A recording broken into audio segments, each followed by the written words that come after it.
No one ever saw the owl arrive, but everyone in the village heard it. A haunting, velvety call that echoed at dusk, not like a typical hoot, but like something remembered too late. The sound came from the trees behind the old chapel, a patch of forest that was always slightly colder than the rest of town, as though it still carried a winter the world had forgotten. The villagers called it the echoing owl. Children dared each other to find it.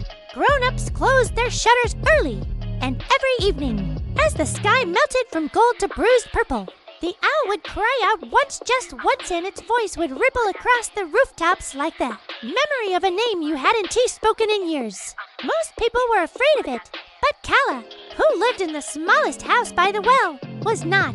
Calla was 12 and had never spoken a single word, not because she couldn't, but because her voice had vanished the night her mother disappeared 7 years ago, during a thunderstorm so fierce it split a hill in two.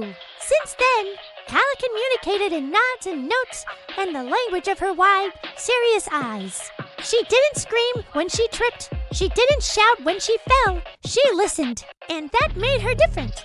But it also made her the only one who noticed what the others missed, that the owl-esque cry wasn't random. It repeated every fourth night. It sounded the same, not just similar, the exact same sequence, rhythm, pause. Like a recording, like an echo of something not just spoken, but spoken before. One evening, as autumn wrapped the village in wind and copper leaves, Calla slipped into the forest with a notebook in one hand and a lantern in the other. The trees seemed to part for her, their branches whispering warning she didn't heed. She followed the sound, deeper than she'd ever dared.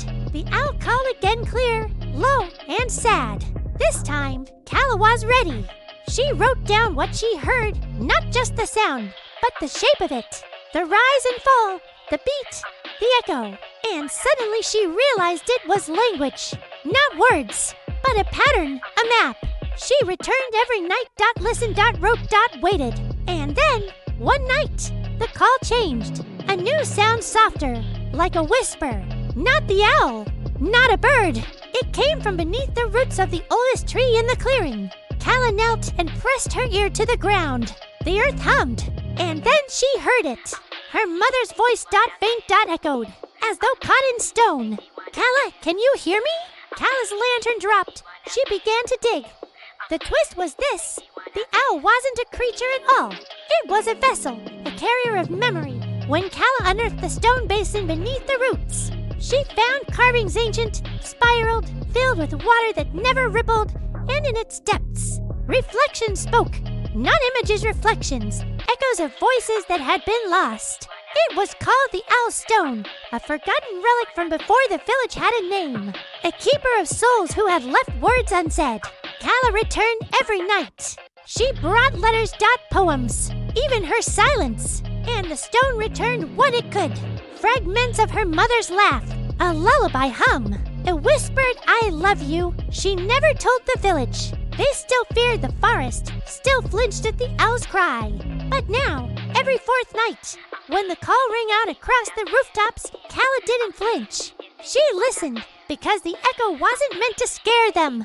It was meant to remind her, some voices don't disappear. They just wait for someone willing to listen.